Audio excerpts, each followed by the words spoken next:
Përfaqësues të shoqërisë civile, intelektual, përfaqësues biznesi, specialist mjedisi në Vlorë janë ngritur përgjatë së hënës në një tjetër protestë paqësore për të kundërshtuar projektit të Zvërnecit me pankarta në duar, të cilat i drejtonin thirrje qeverisë shqiptare, por dhe me pankarta të emrave të çdo fshati të rrethit të Vlorës, me dhjetra qytetarë vlonjat dhe jo vetëm kërkuan anulimin e projektit të Zvërnecit.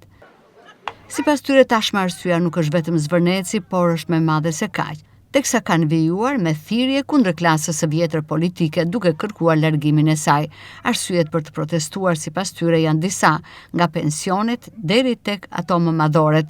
Protestuesit thonë se protestat do t'i vazhdojnë duke mos u ndalur, teksa drejt kryeqytetit çdo ditë nisen autobus me protestues nga Vlora në mbrojtje të drejtave të qytetarëve. Po ne pensionistë jemi obira, atë kërkojmë. Siç kërkoni ju të rinj, të gjithë të drejtat kërkojmë dhe ne me fëmijët tanë. Ne protestojmë për një Shqipëri më të lirë, më demokratike, më transparente. Ne protestojmë për gjithë të ardhmen e kombit shqiptar që ndodhet në gjithë botën, për gjithë shqiptarët që janë tradhtuar, janë përzënë nga këto troje me çdo lloj forme. Protestojmë për popullin që nuk ka asnjë lloj sindikat. Sindikata nuk ekzistojnë fare, janë falso. Ka 35 vjet që nuk njihet fjala sindikat për popullin e lirë, sindikat e punëtorëve nuk ekziston. Protestojmë për një heqje frike, sepse çdo njeri në administrat shtetërore merret me dhunë, me presion për ta mbajtur pushtetin politikanët e korruptuar në Shqipëri.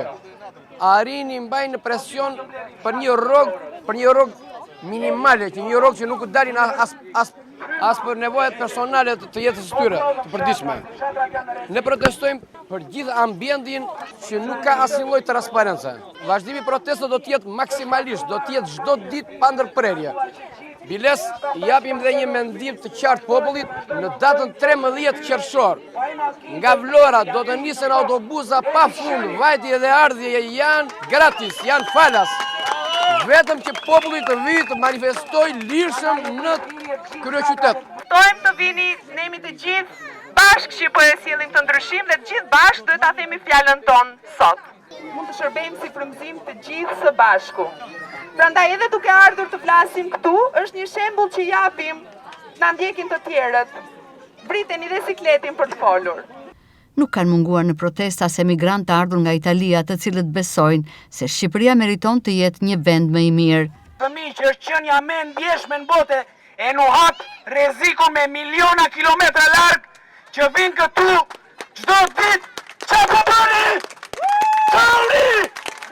Kam detyrë morale të vi të mbaj këtu, të përkrah qytetarët e mi, të përkrah Vlorën time, Vlorën ku unë kam lindur, jam rritur, jam formuar dhe jam kjo gruaja që jam sot. Jam krenare, do jem gjithmonë përkrah Vlorës.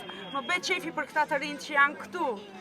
Më ngrohet zemra, më bëhet mal sepse ju të rinjt jeni ardhmja e Vlorës.